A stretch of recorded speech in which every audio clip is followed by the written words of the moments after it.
Hello everyone, my self Rupal Shukla. जो topic आज हम लोग डिस्कस करने जा रहे हैं that is phylum protozoa.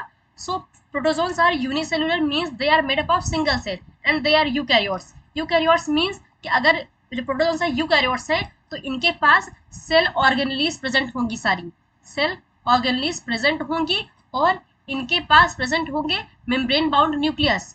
Membrane bound nucleus present होगा क्योंकि ये यूकैरियोट्स हैं। मेम्ब्रेन बाउंड न्यूक्लियस प्रेजेंट होगा। और अगर ये यूकैरियोट्स है तो इनके पास जो राइबोसोम होगा that is 80s type of ribosome. और protozoans are generally heterotrophic organisms, means क्योंकि ये अपना खाना खुद नहीं बनाते हैं, दूसरों के ऊपर डिपेंड रहते हैं फूड के लिए, इसलिए कहा जाता है हेटरोट्रॉप्स एंड हैव होलोजॉइक न्यूट्रिशन। और इनके पास होलोजॉइक न्यूट्रिशन भी होता है। So this is the diagram of amoeba. और अमीबा अमीबा में जो फूड कैप्चर के लिए जो ऑर्गन्स प्रेजेंट है वो दैट इज स्यूडोपोडिया। तो ये होता है फूड कैप्चर भी हेल्प करता है और फूड वैक्यूल होता है इसमें, और कंट्रोटाइल वैक्यूल प्रेजेंट होता है। So this is the diagram of amoeba. और अमीबा के बारे में कहा जाता है they are immortal. They are immortal क्यों? क्योंकि ये होते हैं सिंगल सेल, मींस इनमें प्रेजेंट इनमें होता है एसेक्सुअल रिप्रोडक्शन। एसेक्सुअल रिप्रोडक्शन उसकी वजह से क्या करते हैं, जैसे ये मान लो ये अमीबा है तो सेम अपनी ही ये दो कॉपी बना देगा। तो इसमें होता है एसेक्सुअल रिप्रोडक्शन, तो इजान अपनी कॉपी बनाते हैं। सो ये कभी मरते नहीं है, they are immortal. Now this is the diagram of plasmodium. Plasmodium so plasmodium के पास देखिए प्रेजेंट है गोल्जी अपरेटस, क्योंकि यूकैरियोट्स है, न्यूक्लियस प्रेजेंट है, एंडोप्लाज्मिक रेटिकुलम, माइटोकॉन्ड्रिया, सब कुछ प्रेजेंट है क्योंकि ये होते हैं eukaryotes. Now diagram of paramecium. So paramecium के पास साइटोप्लाज्म होता है, उसमें दो लेयर होती है, एक्टोप्लाज्म बाहर का, एंडोप्लाज्म। और इनके पास दो न्यूक्लियस भी होते हैं, मैक्रोन्यूक्लियस एंड माइक्रोन्यूक्लियस। तो यहाँ पे टू न्यूक्लियस प्रेजेंट होते हैं पैरामीशियम वगैरह में। वैक्यूल प्रेजेंट है, कौन सा? Anterior contractile vacuole, food vacuole, posterior contractile vacuole present होते हैं। और जो मेनली सीलिएट्स में पाया जाता है पेलिकल, जो कि हेल्प करता है लोकोमोशन में। सीलिया प्रेजेंट होता है इसमें। Oral group cytostome that functions as mouth. तो ये फंक्शन करता है as a mouth, gullet and cytoproct means that function as a anus. And जो प्रोटोजोन्स होते हैं they are found in aquatic environment, means वो प्रेजेंट होते हैं एक्वेटिक इन्वायरमेंट्स में। They can be other free living और पैरासिटिक, मींस वो free living होते हैं और पैरासाइट्स भी होते हैं। और जो फाइलम जो प्रोटोजोआ है इसमें कुछ क्लासिफिकेशंस हैं। जो फाइलम प्रोटोजोआ है, प्रोटोजोन्स में फोर, ये इसमें प्रेजेंट होते हैं फोर क्लास। और जो ये क्लासेस है इनका जो क्लासिफिकेशन है that is on the basis of locomotory structure, क्योंकि उनके पास जो लोकोमोटरी स्ट्रक्चर प्रेजेंट है उन्हीं के बेसिस पे उनको डिवाइड किया गया है। सो मेस्टिगोफोरा मेस्टिगोफोरा और उनको कहा जाता है सिलिएट फ्लैजिलेटा भी, फ्लैजिलेटा भी, क्योंकि इनके पास प्रेजेंट है flagella, have flagella as a locomotory structure. तो पहला क्लास हो गया दैट इज मेस्टिगोफोरा, फिर फ्लैजिलेटा। इनके पास प्रेजेंट होता है flagella that functions as a locomotory structure. Second Sporozoa. Sporozoa इनके पास no locomotory structure,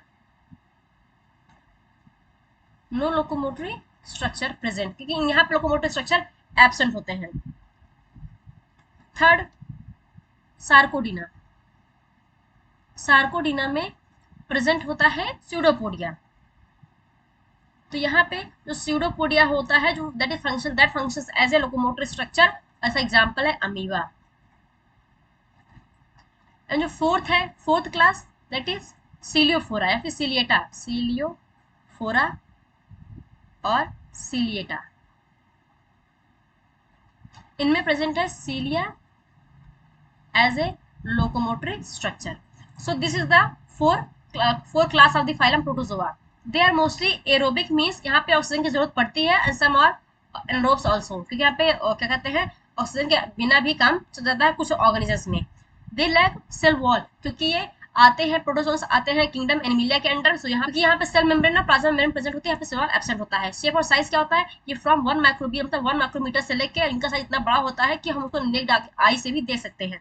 in some of the protozoans specially in ciliates, तो सीलिएट्स में प्रेजेंट होता है pellicle that functions as a locomotory structure, और ये प्रोवाइड करता है डेफिनेट शेप और function as a locomotory structure. They ingest their food by phagocytosis, तो ये अपने फूड को इंजेस्ट करते हैं with the help of phagocytosis. Some of the protozoan group have a specialised structure called cytostome for phagocytosis. तो हमें already, जैसा कि हमने ऑलरेडी बताया कि जो साइटोस्टोम है that functions as a mouth, तो यहाँ cytostome functions as a mouth. And pseudopodia present in amoeba that helps in catching the prey. The ingested food comes through the food vacuole and gets acted by lysosomal enzymes। तो यहाँ पे food vacuoles पे जो foods होते हैं इन पे करते हैं एक्ट लाइसोसोमल एंजाइम्स, करते हैं फूड को डाइजेस्ट, जिसकी वजह से वो थ्रू द सेल डिस्ट्रीब्यूट हो जाता है। और लोकोमोशन के लिए यहाँ पे प्रेजेंट होता है फ्लैजिला, सीलिया और स्यूडोपोडिया। स्पोरोजोन्स के पास कोई भी don't have any locomotory structure, इनके पास कोई भी लोकोमोटरी स्ट्रक्चर नहीं प्रेजेंट होता है। दे हैव सब पेल्यूकुलर मैक्रोट्यूब्यूल्स जो कि स्लो मूवमेंट में हेल्प करते हैं। और जो प्रोटोजोन्स होते हैं बहुत सारे डिजीज कॉज करते हैं, जैसे कि प्लाज्मोडियम कॉज करता है malaria by the anopheles mosquito, anopheles. और कौन सी एनोफिलीज? फीमेल एनोफिलीज मॉस्किटो जो बाइट करते हैं, तो उसकी वजह से मलेरिया होता है। Trypanosoma that cause sleeping sickness, और स्लीपिंग सिकनेस ये होता है due to sand fly. Sand fly कहा जाता है फ्लेबोटोमस, फ्लेबोटोमस। और trichomoniasis. The protozoa have many stages in their life cycle. Some of the stages of the life cycle are infectious. तो कुछ स्टेज होते हैं infectious. Most of the protozoans alternate between dormant cyst and the proliferating vegetative phase. या फिर vegetative stage means कि यहाँ पे dormant cyst और vegetative stage इनके बीच में जो protozoans होते हैं वो alternate करते रहते हैं। Example trophozoites.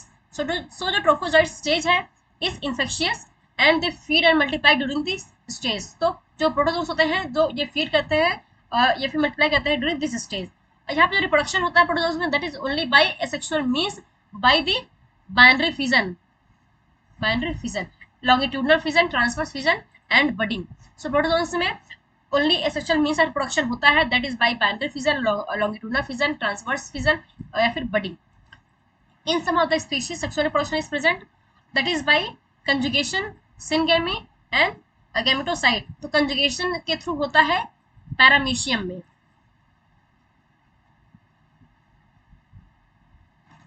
So this is the end of the video। अगर आपको वीडियो अच्छी लगी हो तो प्लीज वीडियो को लाइक करिए, चैनल को सब्सक्राइब करिए, दोस्तों के साथ जरूर शेयर करिए। तब तक के लिए स्टे ट्यून्ड, थैंक यू।